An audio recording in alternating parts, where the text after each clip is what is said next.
Men özümge şundaq dedim. Nemişki hayatımda şuncha ko'p dard alam bor. Mening xushalligim qayerda? Hayatımda meni xushal qilib, baxt his qildiradigan hech qanday ish bo'lmasmi? Olamlarning Rabbi bo'lgan Alloh mendek chorasiz, gap anglamaydigan bandasiga mundaq dedi. Biz Qur'onni sening qayg'urishing uchun nozil qilmadik. Taha surasi 2-oyat. Men dedim. O'g'u shu, ammo insonlarning qilganlaricha. O Maide surasi 56-oyatda mundaq dedi.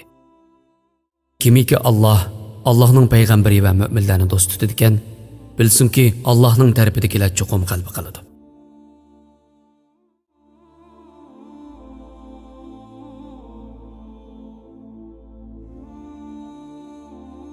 Ammo mu'minlar dardimga davo bo'lolmayotdi, dedi. O Zumar surasi 36-oyatda mundaq dedi. Allah sana yetmemdi. Men dedim. Ammo mening sana yüzlanishimni to'sib qo'yayotgan xatoliklarim, gunohlarim bor. Ularni qanday qilaman? Allah Nisa surasi 106-oyatda mundaq dedi.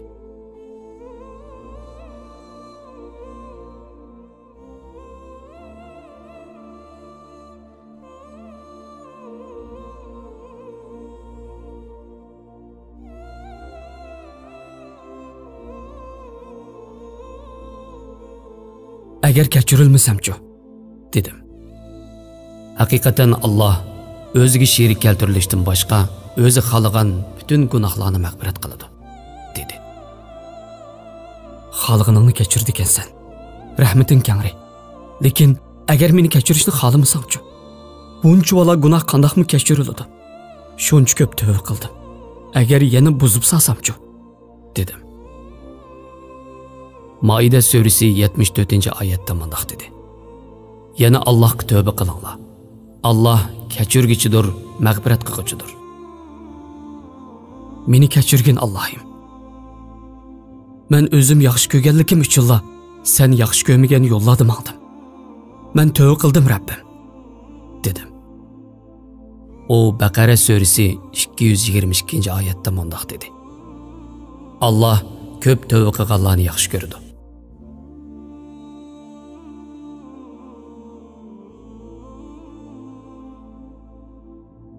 Allah haqiqatan yaxshi ko'rami? Menimi yaxshi ko'rami? dedim. Ali İmran surasi 159-oyatda mundaq dedi. Allah o'ziga yo'langan va ishonganlarni yaxshi ko'radi.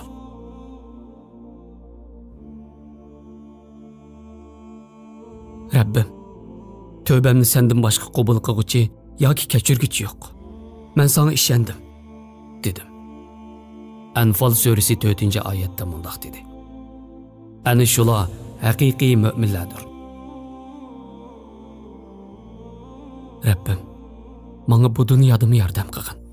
Men xiyollarim, havaslarim tufayli sana asi bo'ldim, dedim.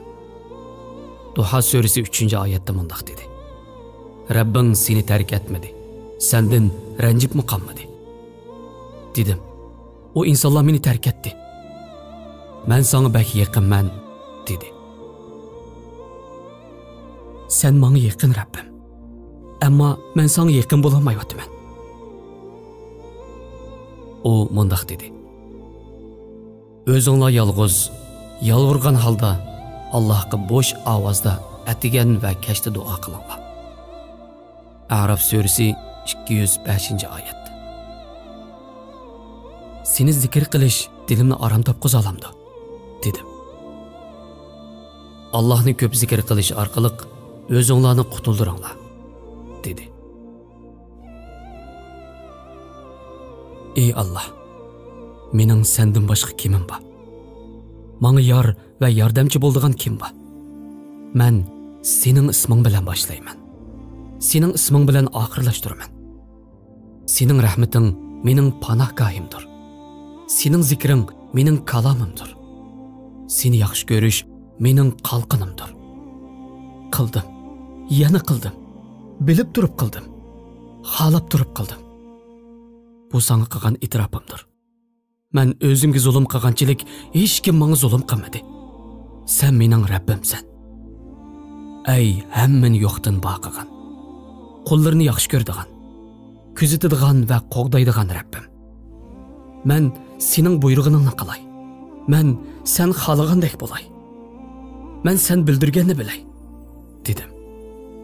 O balası bo'lmagan, sheriki yo'q, hech kimga ehtiyoji yo'q, tangdoshsiz Allohga hamd sano aytaman degan va takbir keltirib uning sha'nini yuqori ko'targan dedi. Alhamdulillah dedim.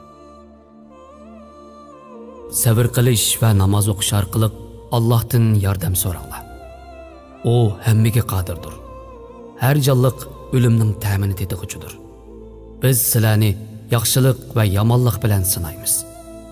Oxirida bizga qaytarilasizlar, dedi.